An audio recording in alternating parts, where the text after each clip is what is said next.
Di pantry, masih di pantry, sang CEO ganteng bersama OB ganteng kini kepergok oleh owner perusahaan mereka sendiri yang merupakan papa dari CEO itu sendiri, yaitu Yofi. Yoyo lega, ulah Yofi ketahuan oleh Pak Heru. Namun Yofi sendiri kini bingung harus menjelaskan bagaimana. Pah, Yofi ke ruangan papa sekarang juga. Iya Pah, ucap Yofi mengikuti Pak Heru. Namun sebelum keluar pantry, Yofi masih sempat-sempatnya mengedupkan mata pada Yoyo. Seketika Yoyo merinding. Memiliki atasan homo seperti Pak Yofi lebih menyeramkan dibanding ketemu genderuwo. Yoyo pun kembali mengantar kopi. Di ruangan Pak Heru. Ya, di ruangan Pak Heru sendiri, Yofi benar-benar dimarahin habis-habisan oleh papanya akibat ulahnya yang sembrono pada Mas Yoyo. Papa gak nyangka, kamu bertingkah memalukan. Benar-benar tidak mencerminkan seorang atasan, tidak mencerminkan seorang pemimpin. Kalau saja abangmu, ayah Tiara masih hidup, pasti papa akan suruh dia saja yang pegang perusahaan ini. Bagaimana usaha papa yang papa sudah bangun susah payah dari nol bisa berkembang dengan baik kalau yang pegang orang seperti kamu? Maaf Pak, kamu benar-benar bikin papa. Papa. Yofi terkejut ketika papanya mulai ambruk sembari memegangi dadanya yang terlihat sakit. Yofi langsung bergegas menggendong papanya keluar ruangan. Seorang direktur eksekutif, Pak Didi, ikut terkejut dan turut membantu Pak Yofi yang terlihat keberatan membopong Pak Heru. Dan begitu Mas Yoyo melewati ruangan Pak Heru. Apa kenapa? Ini, biar saya aja. Mas Yoyo yang melihat keduanya keberatan itu seketika berebut Pak Heru dari Pak Yofi dan Pak Didi dan membopongnya sendirian dengan ringan dan kuatnya sampai membuat Yofi dan Pak Didi heran. Lalu mereka masuk lift bersama dan akhirnya membawa Pak Heru ke rumah sakit. Di rumah sakit, singkat cerita ketika di rumah sakit dan sudah ditangani oleh dokter, ternyata jantung Pak Heru kumat dan itu membuat Yofi ketakutan. Yofi berada di samping papanya yang masih tak sadarkan diri. Sedangkan Yoyo dan Pak Didi masih di sana hingga kemudian HP Pak Didi berbunyi jika sekretaris kantor menghubunginya, memberitahukan jika ada meeting sebentar lagi. Pak Didi pun memberitahukan Yofi, Pak, maaf, sebentar lagi ada meeting pertemuan.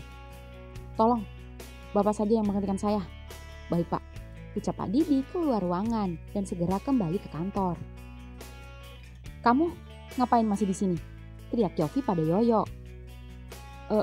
Saya khawatir sama Bapak Heru. Biar saya yang nunggu.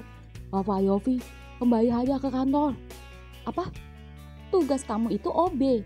Tugasmu bikin kopi sama bantu-bantu staf di kantor. Menjaga papa itu tugas saya karena saya anaknya. Kamu bukan anaknya. Jadi gak usah sok care sama papa saya. Ingat, kamu bukan siapa-siapa. Kamu cuma orang lain yang ditolong sama papa. Jadi kamu jangan dekat-dekat sama papa, apalagi cari muka. Ucap Yofi nyelekit yang seketika membuat raut Yoyo sedih. Padahal Yoyo tak pernah ada maksud apapun selama ini. Yoyo pun menatap Yofi lekat-lekat.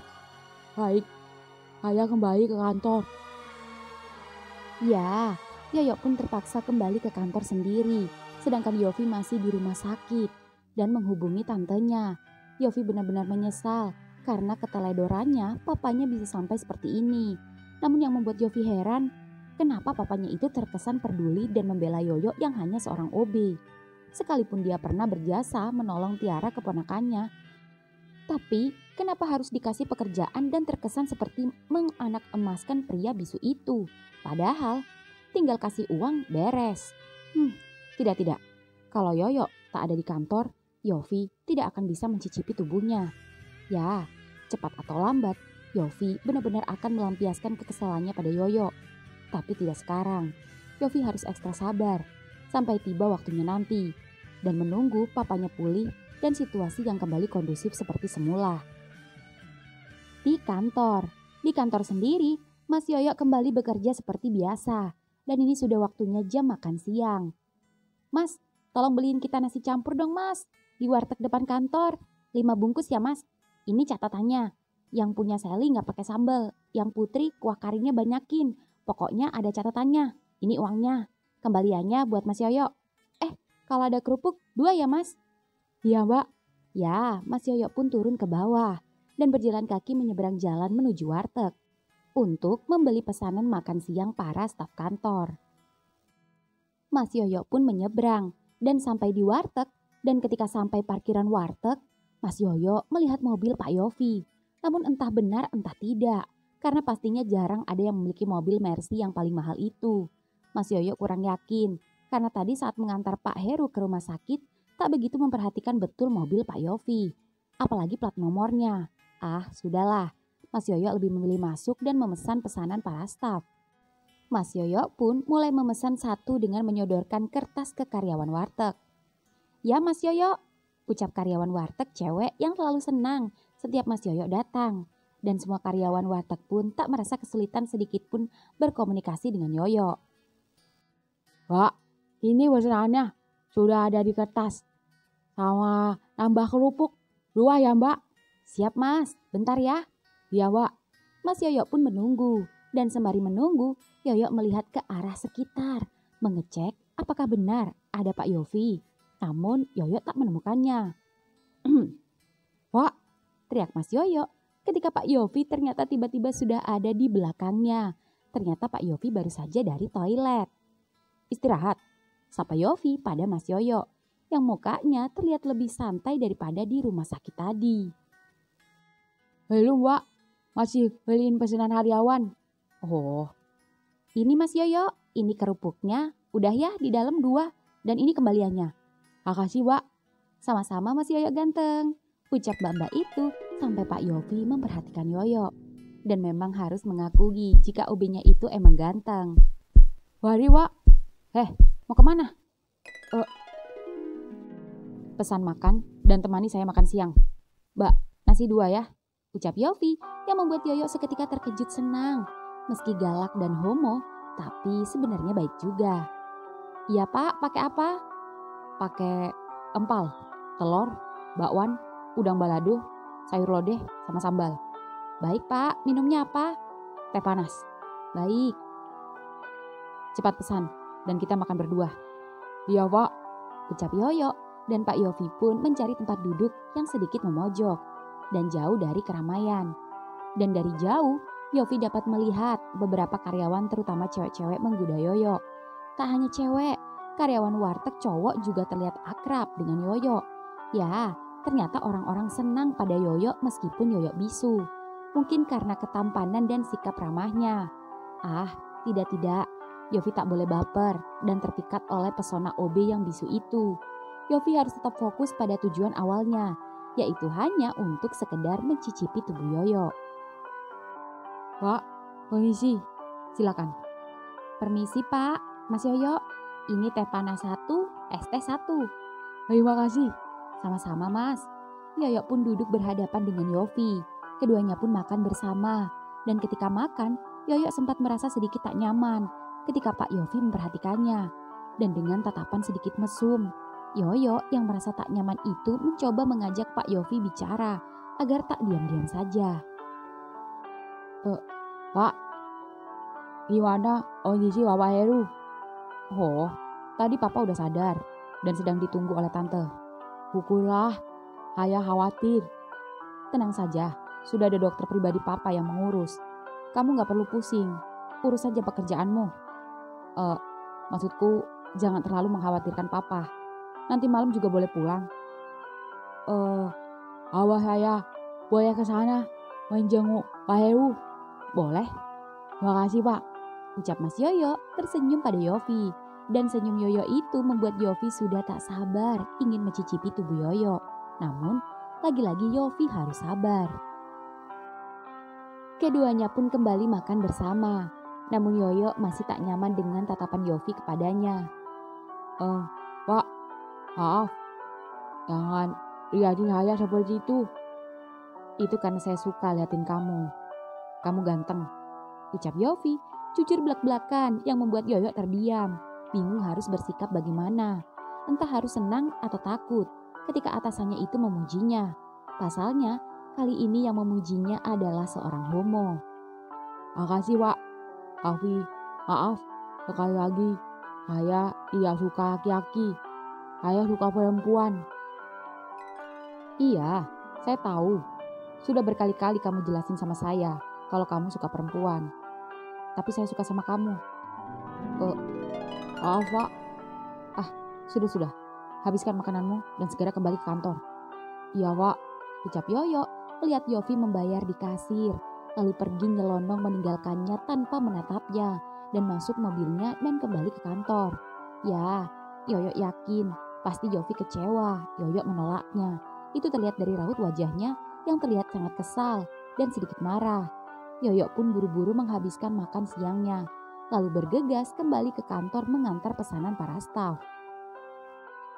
Di kantor sendiri, Mas Yoyo sedang mengantar makanan di ruangan staf di lantai 2, tepatnya di depan ruangan Yofi. Pak, Amah. Gak apa-apa, pasti ngantri ya wartegnya? Bukan, Pak. Tapi tadi saya diajak Pak Yofi makan siang bersama. Apa? Pak Yofi ngajak makan siang Mas Yoyo? Iya, Pak. Pak Yofi. Wah, sama siapa tuh?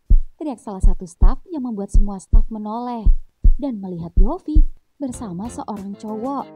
Dan cowok itu terlihat mesra, merangkul Yofi. Bahkan sesekali mencium Yofi dan masuk ke dalam ruangan Yofi yang membuat semua terkejut. Gila, bos kita bener-bener lain dari yang lain.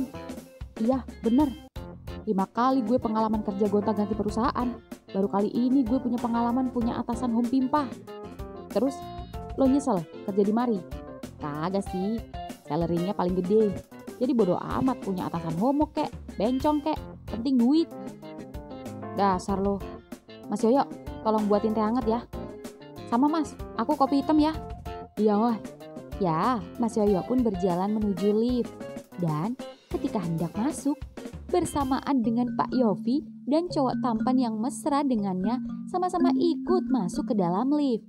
Ketiganya pun satu lift bersama.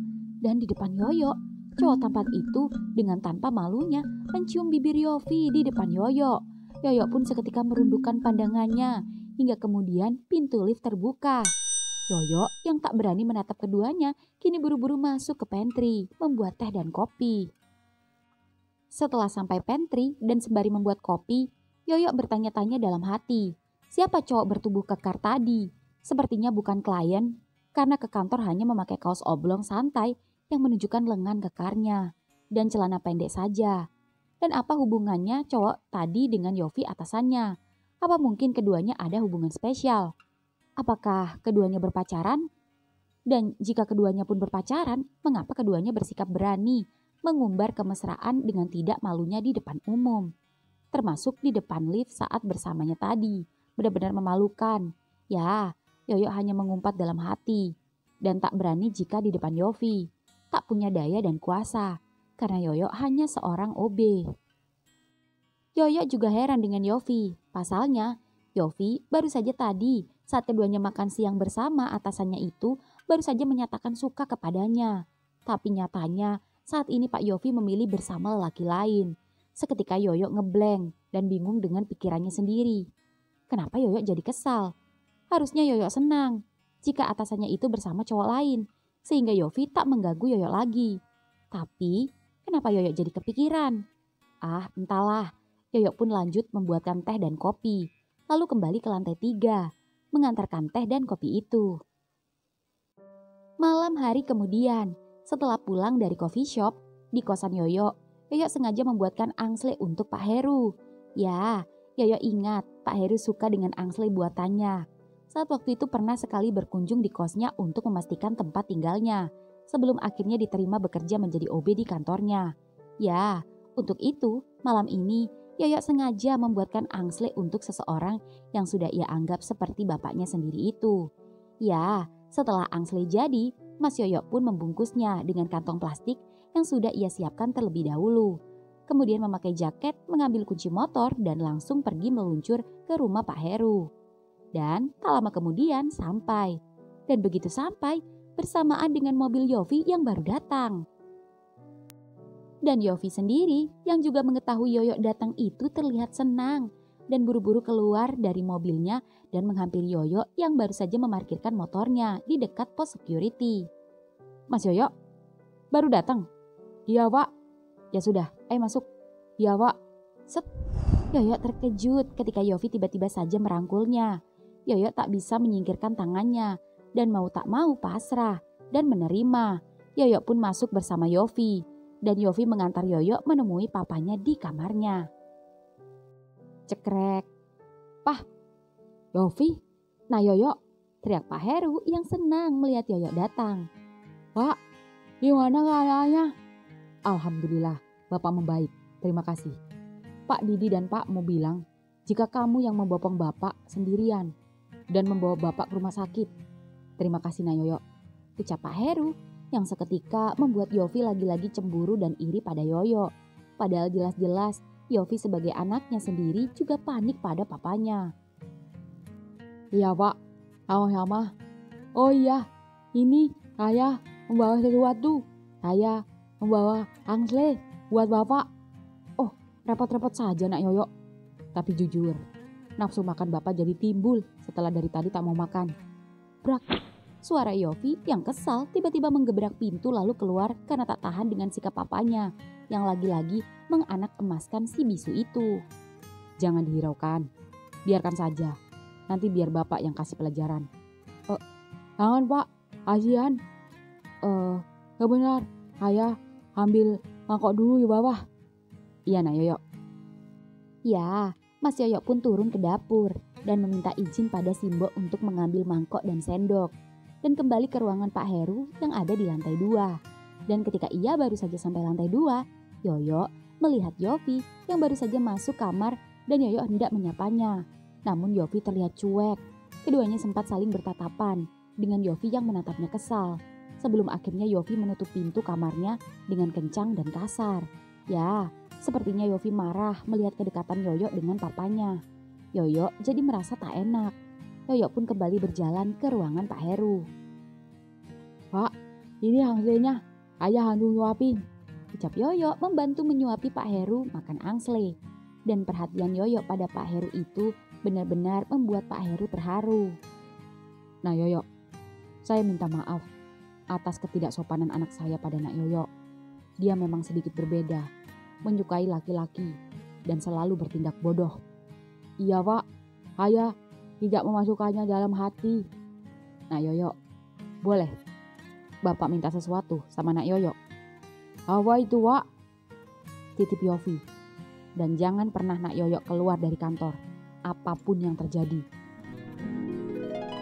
Di kamar Yofi sendiri, Yofi masih kesal sembari membuka laptopnya mengecek pekerjaannya. Sembari masih mengumpat dalam hatinya. Bapaknya benar-benar pilih kasih. Yofi mengumpat, mengapa nggak sekalian saja Yoyo diangkat jadi anaknya? Jika keberadaan Yofi tak berguna di mata papa.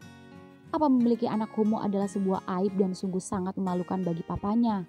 Sampai Yofi merasa jika papanya tak menyayanginya. Tok tok tok. Pintu kamar Yofi terketuk. Yofi mengira itu pasti tantenya. Atau kalau tidak, Yofi berharap papanya. Jangan-jangan si bisu sudah pulang. Yofi pun meletakkan laptopnya dan berlari ke pintu. Cekrek. Pak, kamu mau ngapain? Boleh saya masuk? Enggak, saya malas sama kamu. Set. Yoyo seketika menahan pintu saat Yofi hendak menutupnya. Pak, beri kesempatan saya ngomong. Sebentar saja, tidak lama. Ngomong apa? Sebentar saja, setelah ini saya pulang. Ucap Yoyo terlihat serius dan mau tak mau Yofi membuka pintu. Saya mau ngomong sama kamu, tapi kamu harus tidur malam ini dengan saya. Hah? Ya elah masih mikir. Ya udah kalau nggak mau, pergi sana. Set. Baik Pak, baik. Saya tidur sini malam ini. Tapi jangan apa-apain saya ya Pak. Saya gak suka laki-laki. Tolong, jangan kurang ajar sama saya. Kok jadi kamu yang ngatur? Masuk gak? Kalau banyak ngomong, keluar aja. Iya Pak. Yofi pun mengunci dan menutup pintu kamarnya. Duduk. Iya Pak. Yoyo pun duduk di sofa panjang. Katakan, kamu mau ngomong apa? Pak, saya minta maaf. Saya tidak ada maksud untuk cari muka pada Pak Heru. Saya hanya ingin membalas kebaikan Pak Heru. Saya tidak ada maksud apa-apa. Tolong Bapak jangan ada pikiran jelek sama saya.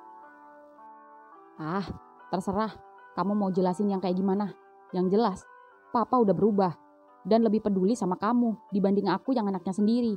Puas kamu udah merebut kasih sayang seorang ayah pada putranya sendiri. Puas kamu, ucap Yofi yang seketika menarik kerah leher Yoyo. Hingga kemudian, set, dua kancing kemeja Yoyo pun terlepas dan lagi-lagi kemeja yang cukup ketat itu terbuka menunjukkan otot dadanya yang tercetak seksi yang menyembul di balik kemejanya. Mata Yofi yang tadinya marah seketika terfokus pada dada Yoyo yang membuat Yoyo panik. Pak, maaf, saya mau pulang aja. Set. Maaf, jangan pulang. Maaf, Mas Yoyo sudah janji mau tidur sama saya malam ini. Yofi, ya sudah, saya janji. Saya tidak akan kurang ajar sama Mas Yoyo. Mas Yoyo mau kan tidur lagi sama saya? Ucap Yofi yang kini masih menahan pergelangan tangan Yoyo. Dan Yoyo pun yang melihat ekspresi Yofi memohon jadi tak tega. Ya sudah, saya menginap di sini malam ini. Terima kasih. Ucap Yofi mengalah dengan sedikit merendahkan nada suaranya agar Yoyo bertahan dan tak pulang ke kosannya. Ya, Yofi pun mengajak Yoyo naik ke ranjangnya. Permisi Pak, gak perlu permisi. Ini udah kedua kalinya Mas Yoyo menginap di sini. Ucap Yofi yang seketika membuka seluruh pakaiannya dan menanggalkan sidinya saja yang membuat Yoyo panik. Itu karena tadi Yofi berjanji tidak akan macam-macam atau kurang ajar kepadanya. Pak, ayo Yofi mau apa? Tenang Mas, saya sudah biasa seperti ini. Sejujurnya kalau tidur lebih nyaman. Ucap Yofi menenangkan Yoyo. Padahal sebenarnya Yofi sedang berusaha menunjukkan tubuhnya pada Yoyo agar Yoyo terbiasa dengannya, sekaligus mencoba menggodanya. Yoyo sendiri yang melihat tubuh polos Yofi itu entah mengapa kagum dengan tubuh Yofi yang meski tak ada cetakan ototnya namun padat dan cukup gagah. Dan ketika tak sengaja melihat bagian belakang Yofi yang cukup membusung meskipun seorang lelaki membuat Yoyo menelan ludah. Ya, ini baru pertama kali Yoyo melihat pemandangan vulgar secara langsung. Dan pemandangan itu ia dapat dari atasannya sendiri yang jujur sangat seksi. Dan itu Yoyo akui, meski Yoyo merasa aneh. Enggak, Yoyo merasa masih normal. Yoyo tak boleh terpengaruh dengan kehumuan atasannya itu. Mas, kenapa? Mas masih takut sama saya ya? Enggak, gak apa-apa. Tubuh kamu seksi, bagus. Oh, makasih. Mas suka? Hah? Maksud saya, Mas suka tubuh seperti saya? Bukankah masih bagusan punya Mas? Oh, dulu saya lebih bagus lagi. Tapi karena sekarang banyak makan, jadinya saya agak gendut sedikit. Coba lihat Mas. Hah? Iya, cuma lihat aja masa nggak boleh? Pelit amat. Mas masih takut ya sama saya? Saya kan tadi udah janji gak akan macam-macam sama Mas. Lagian kita kan sama-sama laki-laki Mas. Kenapa Mas malu? Perasaan semalam Mas gak malu deh. Pas kesini nganter saya pulang gak pakai baju. Bahkan saya sudah sempat meluk Mas lagi. Jadi kenapa sekarang Mas malu? Ya sudah. Gak usah kalau Mas keberatan. Lebih baik kita langsung tidur aja. Ucap Yofi dengan ekspresi yang kembali kesal dan hendak menarik selimut. Namun ketika baru menarik selimut, set. Pak, udah, ucap Mas Yoyo yang tak enak itu tiba-tiba saja akhirnya berani membuka bajunya yang membuat Yofi jadi terkejut senang. Nah, gitu dong. Boleh, saya pegang forepack Mas. Saya cuma mau membandingkan otot perut Mas dengan otot perut saya saja, ucap Yofi modus. Ya sudah, ucap Yoyo pasrah. Dan Yofi mulai menyentuh kotakan demi kotakan perut Yoyo. Dan jujur, sentuhan atasannya itu membuat Yoyo merinding seperti tersengat listrik. Ini baru pertama kali ada seseorang yang menyentuh tubuhnya. Dan itu dilakukan oleh seorang lelaki, atasannya sendiri pula. Set, Yoyo terkejut ketika Yofi tiba-tiba menghentikan sentuhannya. Ternyata Yofi memang tak berniat kurang ajar kepadanya. Namun, meski Yofi menghentikan sentuhannya, tapi Yofi kini sedikit menggeser tubuhnya mendekati Yoyo. Mas, apa saya boleh tidur memeluk Mas Yoyo? Hah? Iya, cuma meluk, gak lebih. Jujur, saya sudah lama merindukan pelukan dan kasih sayang seorang papa dan seorang kakak laki-laki. Papa tak pernah peduli sama saya dan lebih peduli sama Mas Yoyo.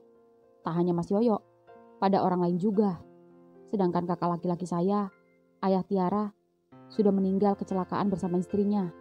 Jadi saya jarang mendapatkan kasih sayang. Ucap Yofi, lagi-lagi modus pasang muka melas yang membuat Yoyo jadi iba dan kasihan. Tadi itu yang membuatmu jadi homo. Salah satunya, selain emang dari sananya, saya emang suka laki-laki. Ya sudah, peluk saya. Peluk. Makasih Mas. Ya, keduanya pun berpelukan. Entah kenapa Yoyo merasa nyaman ketika Yofi memeluknya. Bahkan Yoyo memeluk erat Yofi dan menganggap seperti adiknya sendiri, meski dia atasannya. Pak, laki-laki tadi di kantor itu siapa? Tanya Yoyo yang tiba-tiba kepo yang membuat Yofi shock. Oh, cowok tadi di kantor. Ya biasa, cuma main-main saja. Habisnya Mas Yoyo gak mau sama saya. Coba kalau mau, saya akan serius sama Mas Yoyo dan gak akan gonta-ganti cowok. Maaf, saya tidak bisa. Iya Mas, gak apa-apa. Bisa meluk Mas kayak gini aja, saya sudah happy. Saya yakin Bapak masih bisa berubah, asal Bapak niat. Saya gak ada niat berubah Mas, saya menikmatinya. Jikalaupun saya berubah, mungkin saya hanya bisa berubah untuk tidak nakal dan sembrono saja. Itu pun juga jika ada seseorang yang membuat saya berubah dan setia pada satu orang. Tapi untuk merubah siapa saya, itu gak akan pernah bisa. Ucap Yofi yang membuat Yoyo jadi bingung. Pelukan Yofi yang sedikit menggeliat-liat pada tubuhnya, juga aroma tubuh Yofi yang harum seketika membuat burung Yoyo tiba-tiba bangun dan terlihat oleh Yofi.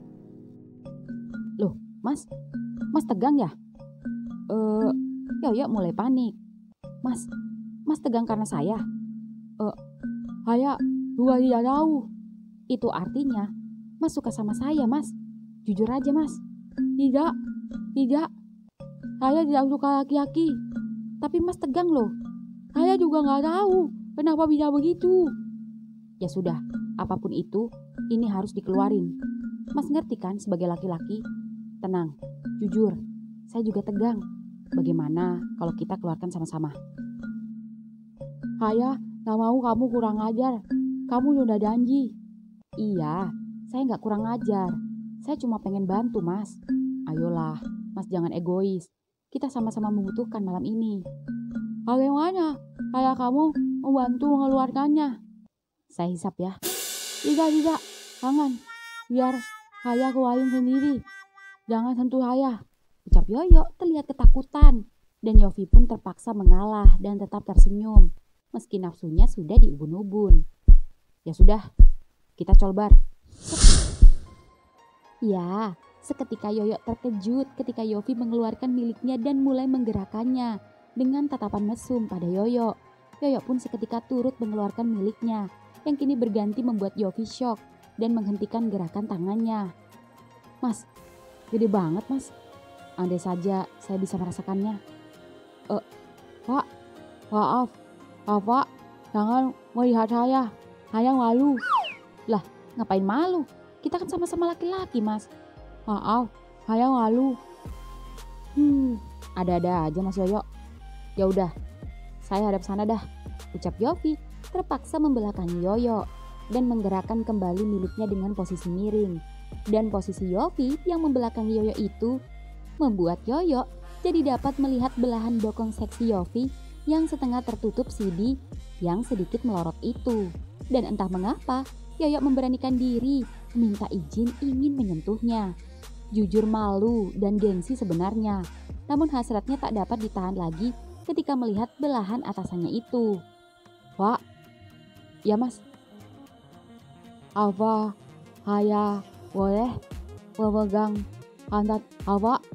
Tanya Yoyo yang membuat Yofi terkejut dan terdiam sejenak. Yes, progres yang bagus. Mangsa mulai terjerat perlahan-lahan oleh keseksiannya. Kenapa cuma pegang, Mas?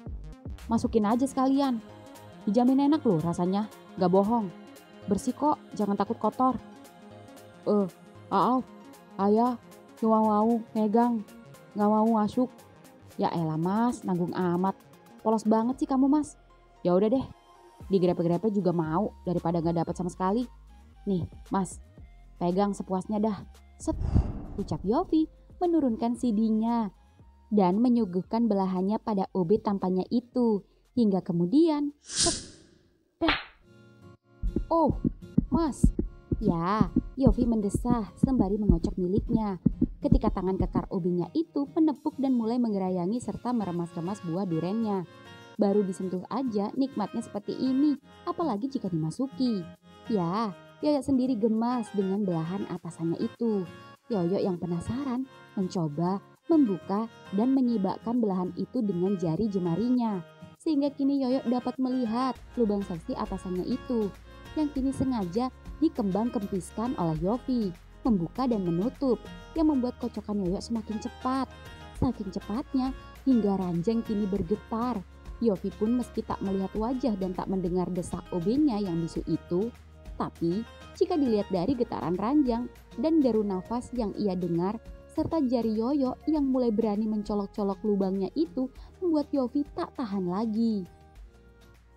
Mas, saya gak kuat. Colok lagi yang dalam Mas. Hawa Pak, saya juga mau keluar. Wah. Ya, Yoyo keluar dengan tangan kanan yang masih mengocok mengeluarkan cairannya dan dengan ujung telunjuk jari tangan kirinya yang masih nyangkut dan masih terjepit di lubang atasannya yang masih berkedut-kedut itu. Hingga kemudian, celup. Ya, Yoyo mencabutnya dan melihat jarinya. Beruntung tak ada kangkung nyelip di tangannya dan lubang atasannya bersih. Pak, saya numpang ke kamar mandi ya. Iya Mas, Mas gantian ke kamar mandi, setelah ini saya. Ya, Yoyo pun terbirit-birit masuk ke kamar mandi. Sementara Yofi masih lemas. Baru jarinya yang besar itu masuk saja rasanya luar biasa. Apalagi punya Mas Yoyo. Tak bisa dibayangkan. Yofi mengatur nafas dan menikmati sisa-sisa kenikmatan yang masih ia rasakan. Hingga lambat laun, matanya terpejam. Ya, Yofi ketiduran. Hingga singkat cerita, ketika dini hari tepat pukul 3, Yofi terbangun dan hendak memeluk Yoyo. Namun Yofi segera membuka mata ketika gerayangan tangannya tak menemukannya. Mas Yoyo, teriak Yofi lalu beranjak ke kamar mandi. Namun Yoyo tak ada. Kemana Mas Yoyo? Ya, Yoyo tiba-tiba menghilang.